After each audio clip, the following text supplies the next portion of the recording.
สะอิ่วสะอิ่วสบายดีป่ะลูกอ้ายบึ้มบึ้มบึ้มบึ้มฮ่าป้าขับโดดผู้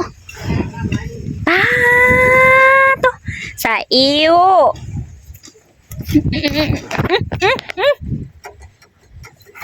ดื้อเด้ผู้ดงโอ้ยลมรถไทยสบายดีเด้อพ่อแม่พี่น้องก็สุขคนห้ามดึงขึ้นแน่อย่าขึ้นน้ำเด้นี่นะอ่ะสบายดียังครบแก้มเบิ้งมันล้มรถไถมันล้มรถไถน่ะรถไถน่ะมันล้มเด้อนี่ป้าลุง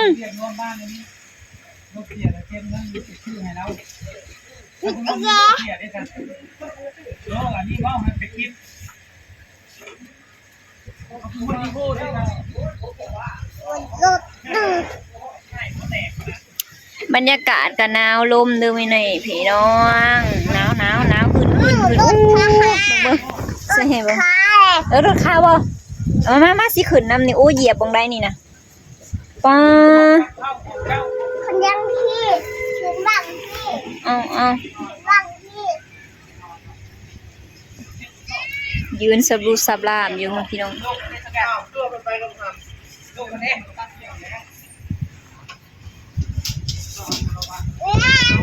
มาแล้ว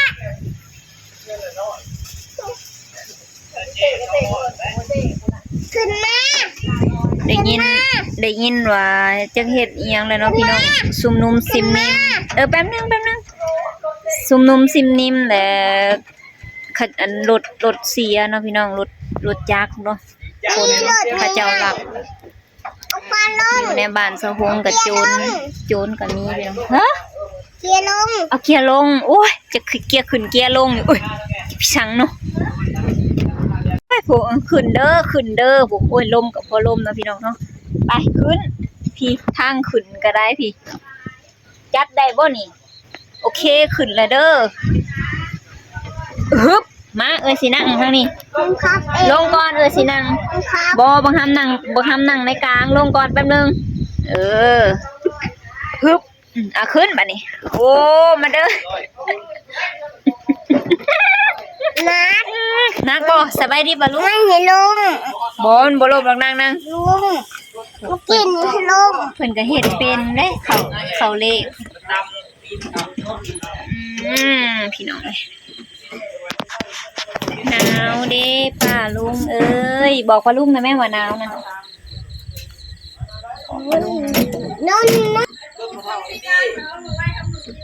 ไผ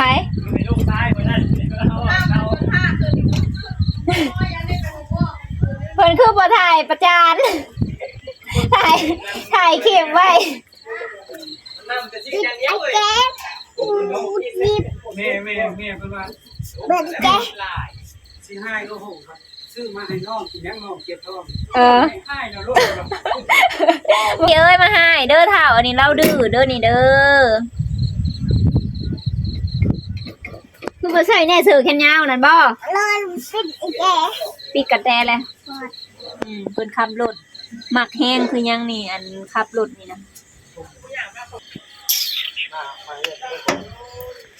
รถไถตุ้ยว่าหนาไปแก๊สกบเอารถคาลงก่อนรถคาลงก่อนไปนุ่งเสื้อแขนยาวไว้ไปนุ่งเสื้อแขนยาวทุกคนระวังรถคาลงก่อนตกเด้อเท่าไปบึ้มมาสิเป็นโซเฟอร์เนาะพี่น้องโทรศัพท์ตกลงนี้ก็ยืมเลยตึกอย่าตีงเลยโทรศัพท์ไปตกเด้อเอาคือบ้านมีรถครับเอาเขาเบิด คอยมานั่งอยู่ทั้งที่คอยเด้อ โอเคโทรศัพท์ตกลงนี่ก็แม่นถือว่าอวสานเนาะ ลุง ขึ้น ถ้ามันจอดไว้นี่เป็นรถ จุกอย่าเตะแห้งเด้อ ตอนมันเสียนะตอนรถเสีย จุก แล้วจอดเป็นเงินคนบ่โอ้เล่จอดเข้มทางแบบเจ็บจังหวะ นี่เฮ็ดจังสิ เดียวกันเรียบร้อย เฮ็ดแนวนี้เฮ็ดแนวนี้ลงรถแล้วขึ้น เฮ็ดบ่เป็น นะฮะนะมือน้อยนี่ เห็นลุงใด เฮ็ดแนวนี้นั่งขึ้นนั่งก่อน เห็นลุงใคร นี่เฮ็ดแนวนี้นี่โป้สุดยอดเฮ็ดไอ้นี่ เราเป่าไปในหันแล้ว คนลุง สุด คน ยอ ลุ ด ง ไปเลย คนลุงเกี่ยง ฮะ คนลุงเกี่ยง เพิ่นฮู้มือฮู้เกี่ยงอีหยัง เกี่ยงเจ๊ คือเกี่ยงแท้ เอียเฮ้ยยังนี่ยังนี่ อย่าเฮ็ดให้ไอ้ตีสิหายนะอันนี้ก็คาดอันนี้ก็เกียร์อันนี้ก็เบรก โจทย์ไว้ไปทางใหม่เนาะเพื่อโง่มา ทางลงไปนะเขาเนี่ยโอ้คนจะมาครับ เอียงเลยนี่เอียงนี่เอียง อันนี้คาด นี่เอียง อันนี้เบรก นี่เด้ อันนี้ก็อันนี้ก็ นี่เด้ อันนี้ก็เลขมันเขาเลข อันนี้ค่ะ อันนี้ก็บอนเอาแขนลงแขนใส่ คนออกมาชนะผมเจอแล้ว ตัวนี้เด้ค่ะ ตัวนี้ก็เป็นเครื่องอันนั้นมันเครื่องหยุกมันหยุกดำหยุกอันมักยกมัน เอียงนี่ค่ะ อันนี้ก็พวงมาลัยอันนี้ก็อันนี้ก็เป็นไฟเลี้ยวมัน เอียง ไฟเลี้ยวมัน เปิดไฟเปิดตา เอียงนี่ นี่ก็พวงมาลัยเป๊กๆลองปีบเบิ่ง อยาก อุ้ย ทางลงไปหน้าแล้วเนี่ยมันตอดบ้านระบบ มันตกใจบ่มีกระแจบ่มีกระแจมันคือเป๊กได้เฮ็ดอีกดูบิดอีกดูปีกหันสิเฮ็ดเลยนะวันนี้ไม่แล้วเขาว่านี่คนจ่าย50%ลดไม่ใช่ให้ว่าแต่เอาเว้ย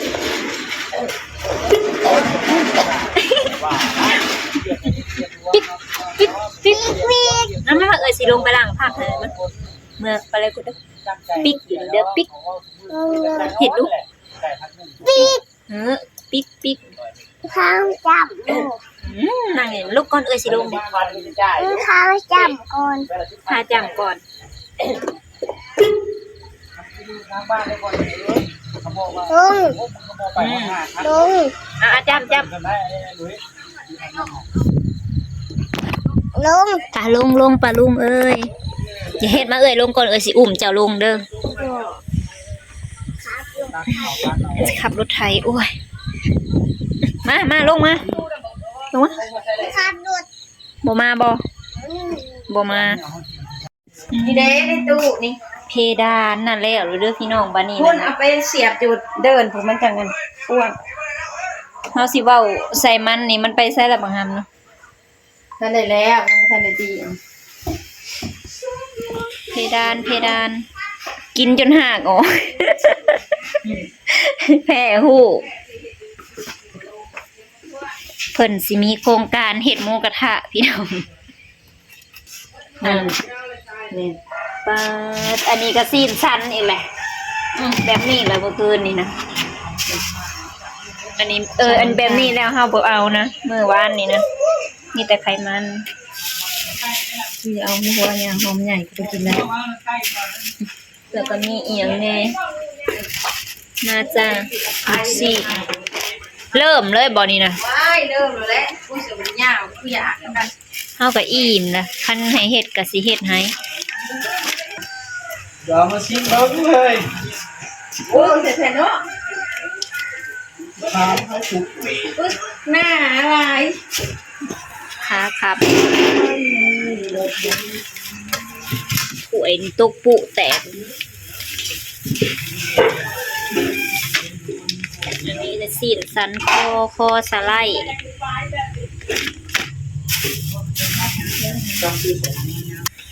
อันมกยังก่อนมกหนูอีกแล้วเด่นนะพี่น้องมกขายมกเท่าไร มุก15,000กีบ มก15,000เขาเอามกหนึ่งเด้อ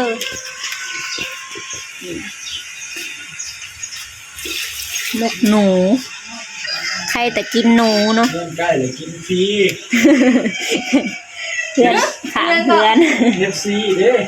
ขางเพื่อนหรือกินฟรี คือนานชุบ อาศัยแม่ป้าอัน เสียนะ เราไปใส่คือว่ารถเสีย เดี๋ยวเราไปแปลงกันเราไปเห็ดทางเข้าบ้าน เฮ็ดทางเฮ็ดใส่ เห็ดทางจองเทียน อยู่คุณนะ เดี๋ยวมาชิมมึงดู ฟัง ทำไปตัดผมลูก แล้วจอดไว้บ่ จอดไว้แล้วก็ไปเก็บไม้เก็บตอกบ่เห็น เฮ็ดทางพี่น้องเอ้ยไปเฮ็ดทางคือเฮ็ดทางปูยางลาดยางพุ่นได้คนกรุงคนกรีดนะจักสิได้บ่หรือว่าจังไดเนาะ เห็ดทางเลยธรรมดาแล้ว อ้าวบ่แม่นอันนั้นบ่ซะได้ยินข่าวว่าสิเฮ็ดทางจอดรถไว้เลยเขาเจ้าลักผู้เจ้าบ่อยู่เขาเจ้าลักไว้แล้วไปเลยสูตรควันกุ้ง อยากกินนี่มือค่ะ หมูถ่าอยากกิน เปลี่ยนใจแล้ว กินแล้วละมุกละซะซิมแล้วนะให้ไอ้เตี้ยเลยเด้อมงนี่นะ เป็นหลายบ่ เนาะคิดแล้วกูเห็ดเช้าแล้วมึงเอา4 โมงกับ8 ชุด อันจังมกเบิดนี่นะ10มก200,000 10มก ใช่ชิมเอานะคำบ่แซ่บกับบ่จ้า บ่จ่ายซะเนาะบ่แซ่บ ดูแล้วมันชิมเลยเด็ดนั่นกูสิไปซื้อให้ไม่ถูก พี่น้องหมูถ่าอีกแล้วมื้อนี้กับเมื่อคืนนี่ก็กินแล้วเนาะอ้ายมาซื้อมาให้อ้ายซื้อมาแต่สวรรค์มาให้ลุงเลยได้แจมไปนำ ลูกน้ำคือ มาจากอัน3สันมาจากสันคอสไลด์ ปริศนา คุโรบุตะลูกซีนบรรยากาศหนาวๆเนาะเข้ากับบรรยากาศ สแกน สะอิ่ว เปิดใจช่องทาง สำหรับคลิปนี้ก็ขอจบไปเพียงสำนี้เด้อกำลังสนละวนกัน อยากตัวไหนกินเลือกกินโลดสิก่อนยังมันเค็มมันขึ้นยาว สมุนยืนถ่าย ดีด้วยกันเนาะเบิ่ง